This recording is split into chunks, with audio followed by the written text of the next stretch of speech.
हमारे latest video प्राप्त करने के लिए चैनल को सबसे पहले सब्सक्राइब करें, इसे लाइक तथा शेयर करें ताकि हमारे नवीनतम वीडियो आपको मिल सके। इस चैनल पे आप सभी विषय की तैयारी कर सकते हैं। नमस्कार, एक बार पुनः आपका स्वागत है। हमारे पिछले वीडियो में आपने संधि का प्रारंभिक परिचय पढ़ा, साथ ही साथ आप लोगों ने दीर्घ संधि को जाना, गुण संधि को जाना, वृद्धि संधि को जाना। ठीक है, गुण संधि का एक संक्षिप्त चार्ट मैं आपको यहां बता रहा हूं, इसे ध्यान से देख लें। यह संक्षिप्त चार्ट है गुण संधि का। अ आ के बाद ह्रस्वई या दीर्घई आए तो ए बनेगा। अ आ के बाद ह्रस्व या दीर्घ आए तो ओ बनेगा। अ आ के बाद री या लिरी आए तो अर या अल बनेगा। उसी तरह से वृद्धि संधि में है, अ आ के बाद ए या ऐ आए तो ऐ बनेगा। अ आ के बाद ओ या औ आए तो औ बनेगा। अ आ के बाद री या लरी आए तो आल, आर या आल बनेगा।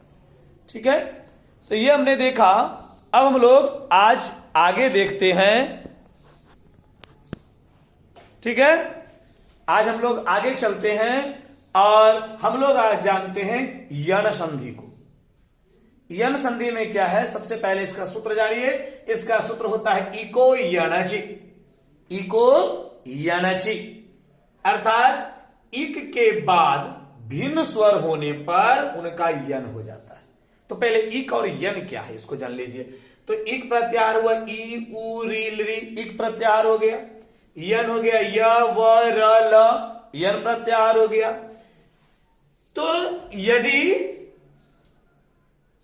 इक के बाद ई उ री लरी के बाद यदि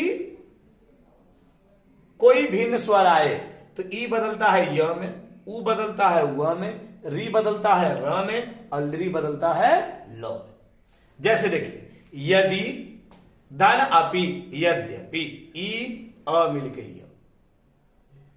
इति धन आदि इत्यादि, ई और आ मिलके या। नदी धन अंबु नद्यंबु, ई और अ मिलके य। नदी धन आदि नद्यादि, ई और आ मिलके या। अति धन उत्तम अत्युत्तमम, ई और उ मिलके यू।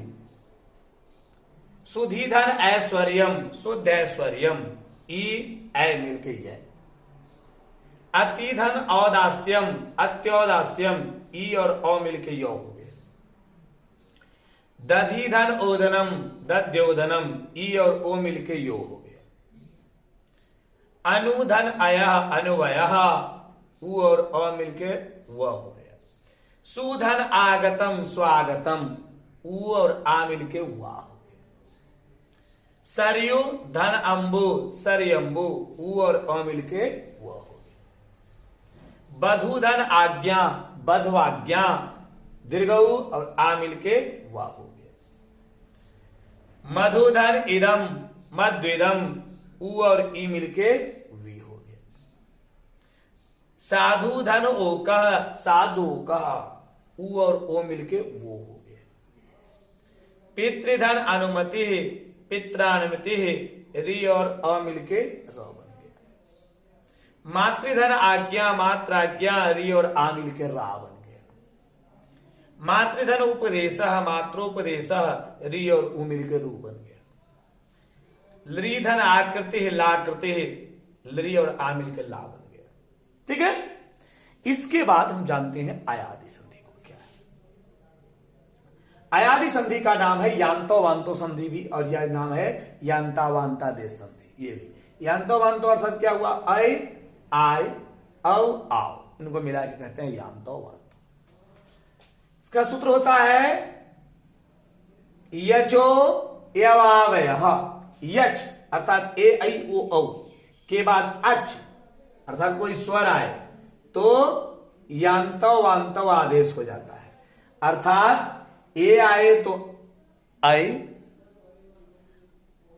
अय अय ये आई आए तो आय, ओ आए तो अव आए तो आव, ये बदलता है। जैसे देखिए ने धन अनम नयनम, ए और अ मिलके आई। हरे धन आगच्छ, हरे आगच्छ, ए और आ मिलके आया। खे धन ओका, खे ओका, आ धन ओ मिलके अयो। नय धन अकह नायक, आई धन अ मिलके आय। सीते धन उक्ति, सित्युक्ति, ए और उ मिलके अयु। ते धन ऋचा, ते ऋचा, ए धन री ऐरी। नय धन इकह नायिकह, ऐ धन ई आई। भो धन अंति भवंती, ओ धन अ हो गया अब। गो धन ई गवी, ओ धन ई अवी। नो धन उदारा नवुदारा, ओ धन उ अवु। तय धन लिकह, तय लिकह, ऐ धन ली ऐलरी। ठीक है। उसके बाद मैंने बताया था कि पाणिनि के सूत्र के अनुसार 3 और संधि होते हैं, उनको भी जान लें। सबसे पहले देखिए पूर्व रूप संधि, तो इसका सूत्र होता है एंग पदांति। पूर्व रूप का सूत्र होता है एंग पदांति। ये जो है अयादि संधि का अपवाद है। ये किसका अपवाद है? अयादि संधि का अपवाद है। इसमें क्या है कि पदांत एंग, ए या ओ के बाद यदि अ हो तो ए ओ का ऐ औ न हो करके ए तथा ओ ज्यों का त्यों रह जाता, जैसे वैसे ही, तथा अ का लोप हो जाता है और एक विकारी चिन्ह ये वाला लग जाता है। ठीक है। जैसे देखिए बने धन अत्र, वने अत्र, यहां पे देखिए अ का लोप हो गया और विकारी चिन्ह आ गया। प्रभो धन अत्र, प्रभो अत्र, देखिए अ का लोप होकर विकारी चिन्ह आ गया। सखे धन अर्प्य, सखे अर्प्य, देखिए यहां विकारी चिन्ह आ गया।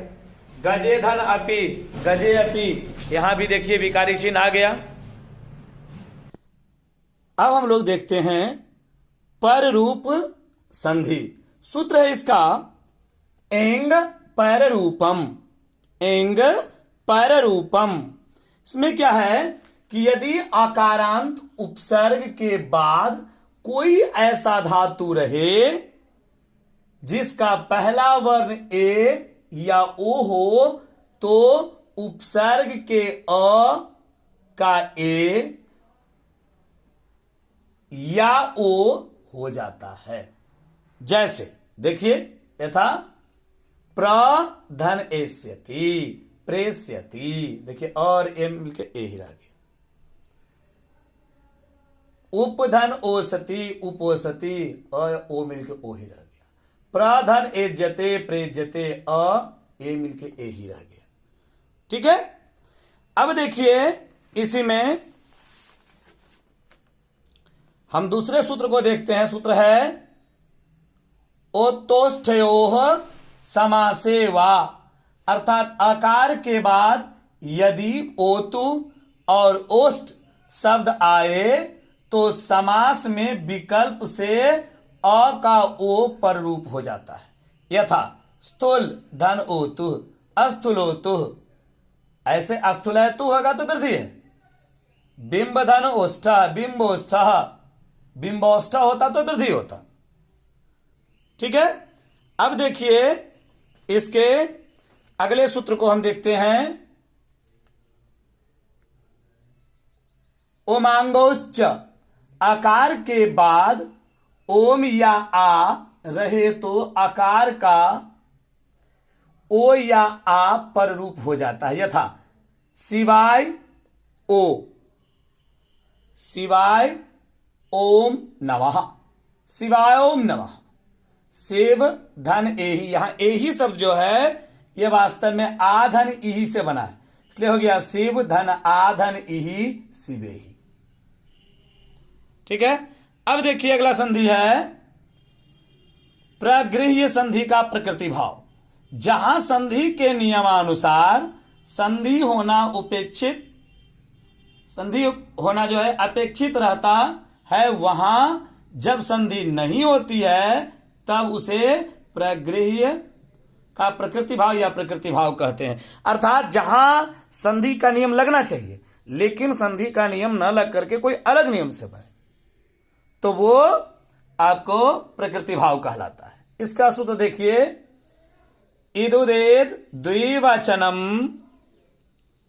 प्रगृह्यम, इदुदेद द्विवचनम प्रगृह्यम, अर्थात जिस शब्द के द्विवचन रूप में अंतिम वर्ण ई, उ या ए हो उसके बाद यदि कोई स्वर रहे तो संधि नहीं होती है। जो कहते हो लिखा जाएगा। यथा, जैसे देखिए, मुनि धन इमौ, मुनि इमौ, कवि धन आगच्छतः, कवि आगच्छतः, फले धन इमे, फले इमे, गंगे धन अम, गंगेम, गंगे धन अमु तो गंगेमु, कविते धन एव, कविते एव।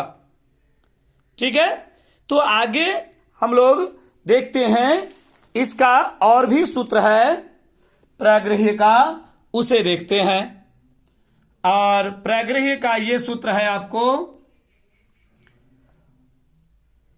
आदसोमात, आदस शब्द के बाद अंगभूत मकार के बाद यदि ई या उ रहे तो उसे कोई स्वर वर्ण उसके बाद रहे तो उसमें संधि नहीं होती। जैसे अमी धन ईसा, देखिए म है, म के बाद ई है, फिर ईशा आया अमीसा, अमु उ है, फिर कोई स्वर आया तो संधि नहीं हुआ, अमु स्व हो गया। ठीक है, तो इस वीडियो में इतना ही। अगले में हम लोग जानेंगे व्यंजन संधि को।